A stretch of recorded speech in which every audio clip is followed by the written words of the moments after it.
My name is Michael Ray Oliver Jr. and I was born and raised in Sanford, Florida, which is outside of Orlando. I've been in the trucking industry going on 4 years. I officially got my CDL in June of 2015. Since I've been in the trucking industry, I pull anything from drive-in to reefer, but majority of my experience has been in flatbed, step deck, pull anything from building material, coils, steel beams, all across the board. Oh yeah, even caterpillars and cat equipment as well deer equipment. What brought me to Bennett today was going to a company with diversity of freight. There's a lot of the flatbed companies I worked for, WTI, I worked for, even long haul before, New Waverly out of Tennessee. A lot of their freight is pretty much the same type of freight.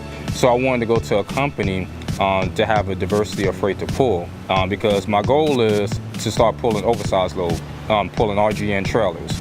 So I felt like, wow, you really need to get with a company to start diving into that type of freight to really get that experience. And I felt as if Bennett would be the perfect place to come to since they have a diversity of freight, to start getting the RGN experience and heavy haul experience. But from what I have noticed, just being on social media, running across different drivers, there's a more diverse amount of people getting into the truck industry.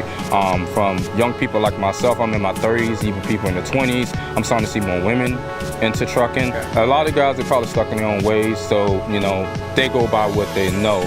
I'm 35 years old.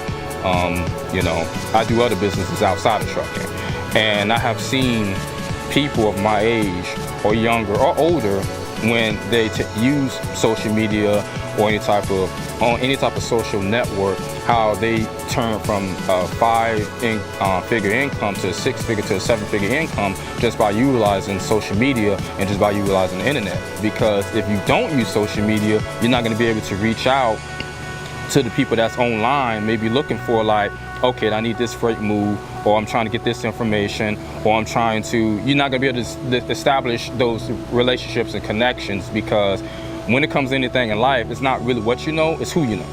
It's about connections. So like, you may not know everything, but if you got enough connections to people who do know things, then you'll be able to move your business much farther and grow it exponentially than someone who thinks they know everything and don't want to really interact with people.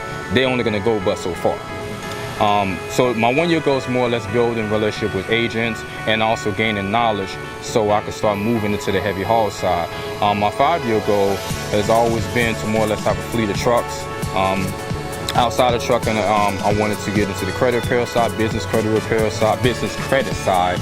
So when I have a fleet of trucks and I'm hiring drivers, or I'm hiring guys who want to own their own business, I could help them establish their credit, establish their business credit, so they could go out and buy their own trucks and do their own thing. And then that word of mouth of, hey, I worked underneath Michael, he took me from point A to point Z, or from ground level, now I'm making serious money in this game. They could refer more drivers to me if they decide to start their own authority or do their own thing. That's great. Or they could just, stick underneath my business. So that's more or less my 5-year plan. I would like to give a shout out to some people I follow online. Still Hawking. He has his own authority. He has his own trucking company. I learned a lot of information from him on YouTube, so definitely follow Still Hawking. Also, I'd like to give a shout out to Derek Harper. He's in the credit repair business field, 7-figure earner. So I learned a lot from him of how to build your personal credit, as well as how to expand your business and more or less to optimize yourself so you can be more efficient as far as in how the way you operate your business. I also like to give a shout out to my friend Tori Davis. He put me in the trucking game. He's been doing this for 6 years. He's making great money doing it. So he's the one that actually persuaded me to get into trucking. And also to my mom and to my stepdad, who was doing this ever since I was a little kid, watching them drive trucks, teaching me how to shift gears in the truck. Definitely like to give a shout out to him.